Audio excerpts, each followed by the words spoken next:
बिस्मिल्लाहिर्रहमानिर्रहीम। स्टूडेंट्स, आज हम जो टॉपिक स्टार्ट करने जा रहे हैं उसमें हम दो कॉन्सेप्ट्स को डील करेंगे। एक तो हम ये अंडरस्टैंड करेंगे कि अक्सर न्यूरॉन्स के साथ एक टर्म्स लिखी होती हैं that neuron is unipolar, neuron is bipolar और न्यूरॉन इज़ मल्टीपोलर।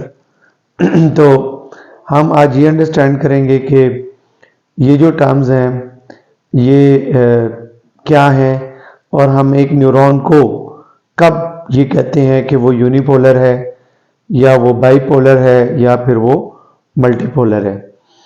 और दूसरा जो हम कॉन्सेप्ट डिस्कस करेंगे वो होगा about reflex arc, then reflex actions और उसके कंपोनेंट्स और उसके कुछ एग्जांपल्स। तो let's start with the concept of unipolar neuron. जैसे कि अभी हमने पहले न्यूरॉन्स के स्ट्रक्चर को डिस्कस किया डिटेल में कि न्यूरॉन में डेंड्राइट्स होते हैं, न्यूरॉन में सेल बॉडीज होती हैं और न्यूरॉन में एक्सॉन होती है। अब अगर सेल बॉडी से एक ही जो है वो फाइबर इमर्ज हो लाइक दिस, तो इस न्यूरॉन को हम कहते हैं कि this is the unipolar neuron. Now here it is the cell body and this is only the one fiber जिसकी आगे टू एक्सटेंशंस हैं। तो जब एक न्यूरॉन की सेल बॉडी से सिंगल जो है वो फाइबर एक्सटेंड हो तो उस न्यूरॉन को हम बोलते हैं यूनिपोलर न्यूरॉन। जबकि कुछ न्यूरॉन ऐसे होते हैं जिनमें सेल बॉडी से मोर देन वन एक्सटेंशन जो है वो इमर्ज होती है directly from the cell body. Now you can see this is the neuron और इसमें here it is the cell body और यहाँ पे ये सेल बॉडी है। तो अगर एक न्यूरॉन की सेल बॉडी से टू एक्सटेंशंस इमर्ज हों तो उसको हम बोलते हैं बाइपोलर न्यूरॉन। और फिर एक टर्म इस्तेमाल होती है मल्टीपोलर न्यूरॉन। ये वो न्यूरॉन्स होते हैं जिनकी सेल बॉडी से मल्टीपल फाइबर्स या एक्सटेंशंस इमर्ज हो रही होती हैं like this is the neuron और here it is its cell body. ये इसकी सेल बॉडी है और फिर ये इससे आगे जो एक्सटेंशंस हैं वो इमर्ज हो रही हैं। ये तो यू कैन सी दैट कि here are the three kinds of neurons. One is that one जिसकी सेल बॉडी से एक ही फाइबर एक्सटेंड हो रहा है और उसकी आगे फिर सब ब्रांचेस हैं, इसको हम यूनिपोलर न्यूरॉन कहेंगे। और दिस न्यूरॉन जिसकी सेल बॉडी से टू एक्सटेंशंस इमर्ज हो रही हैं उसको बाइपोलर कहेंगे। और दैट इज द न्यूरॉन जिसमें सेल बॉडी से more than one extension emerge हो रही है जिसको हम बोलते हैं multipolar neuron. So this is all about the terms related to unipolar, bipolar और multipolar neuron. Now let's start the next topic, that is about reflex arc and reflex action.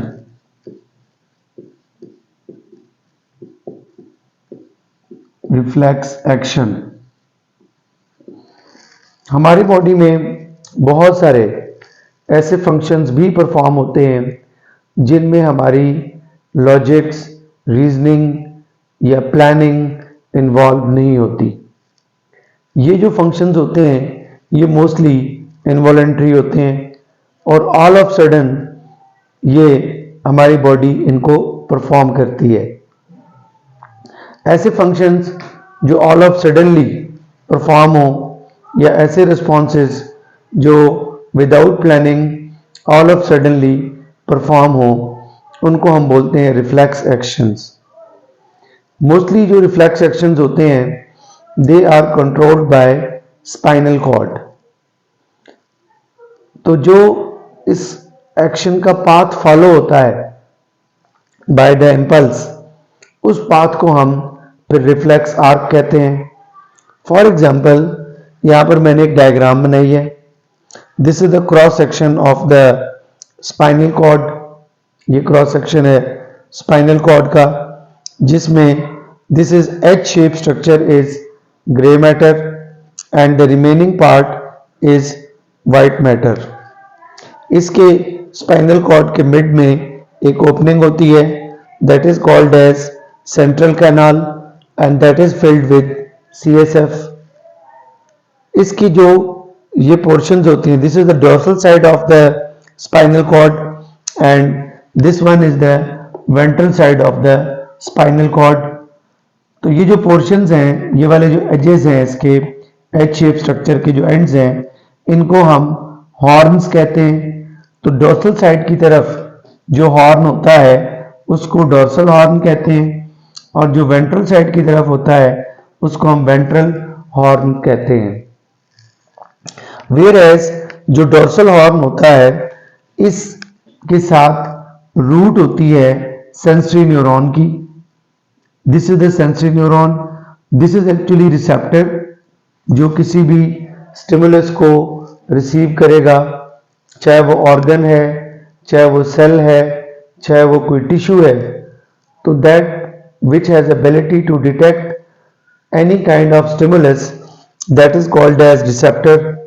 तो when the receptor detect the stimulus, यहाँ पे जो है वो stimulus act करेगा, तो then this receptor जो है ये message send करेगा to this sensory neuron, and then this sensory neuron will take the message to the spinal cord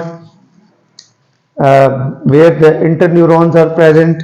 यहाँ पर इस ग्रे मैटर में इंटरन्यूरॉन्स होते हैं, and then from that part the message is transfer to the motor neuron, and then finally जो message है वो transfer होता है to the effectors, and then effectors shows the response. अब अगर आप गौर करें तो ये हमारे पास एक पूरा पाथ बनता है इस तरह का, जिसमें सेंसरी न्यूरॉन से रिसेप्टर से message through sensory neuron spinal cord तक जाता है, and then from spinal cord the message transfers to the motor neuron and then to the effector, and then effector show the response.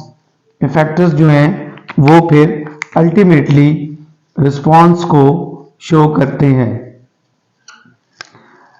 So this is the path which is followed by reflex action.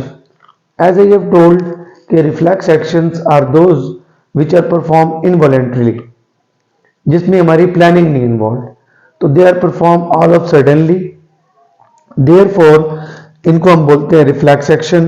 और ये जो path है ये इस action को perform करने के लिए फॉलो होता है, इसको बोलते हैं हम रिफ्लेक्स एक्शन। अब अगर हम इस रिफ्लेक्स आर्क, ये जो पाथ है इसको तो बोलेंगे रिफ्लेक्स आर्क, और जो एक्शन परफॉर्म होगा by this reflex arc that is reflex action. अब अगर हम इस रिफ्लेक्स आर्क के कंपोनेंट्स की बात करें तो इसके 5 कंपोनेंट्स होते हैं। पहला कंपोनेंट होता है रिसेप्टर, दूसरा कंपोनेंट होता है सेंसरी नर्व या न्यूरॉन, तीसरा कंपोनेंट होता है interneuron which is present inside the CNS, that is the spinal cord। Fourth component होता है इसका motor neuron, and then fifth component होता है इसका effector. Effectors can be muscles or can be glands which are meant to show the response. So that is why यहाँ पे हमारे पास 5 components बनते हैं. Receptor, sensory neuron, then spinal cord or CNS, and then motor neuron, and then finally effector. अब अगर हम इस reflex action के स्टेप्स की बात करें तो ये भी 5 स्टेप्स हैं. कैसे? First of all stimulus will arrive at receptor. जो स्टिमुलस है वो रिसेप्टर पे अराइव्ड होगा एंड देन जो मैसेज है that will be transfer to the sensory neuron. यानी जो सेंसरी न्यूरॉन्स हैं they will be activated and then informations will be interpreted inside the spinal cord. फिर वो इंफॉर्मेशन स्पाइनल कॉर्ड में पहुंचेंगी जहां पे वो इंफॉर्मेशंस इंटरप्रेट होंगी एंड देन जो रिस्पॉन्स जनरेट होगा that will be transferred to the motor neuron और मोटर न्यूरॉन को एक्टिवेट किया जाएगा एंड देन मोटर न्यूरॉन जो है they will send the message to the effector and then effector will show the response.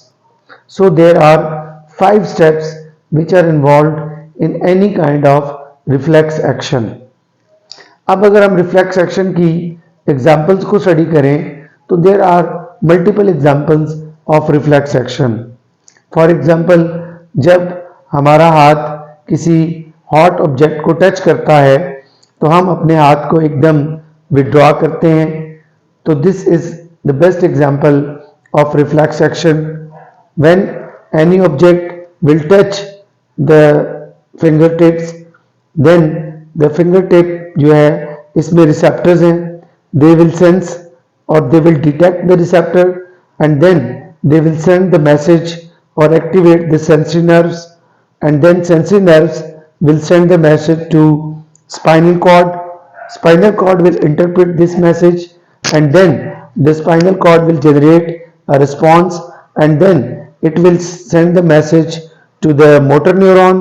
So motor neuron will be activated and ultimately motor neuron will send the message to these muscles of the arm or the hand and then ultimately we will retreat back overhand after touching that hot object. So this is the best example of any reflex action. इसके अलावा जो हमारे यहाँ नी jerk है वो भी एक reflex action है. अगर किसी की आईज में एक इंटेंस लाइट जो है वो फॉल की जाए तो उसकी आईज जो है वो एकदम जो है वो क्लोज हो जाती हैं. This is another example of reflex action.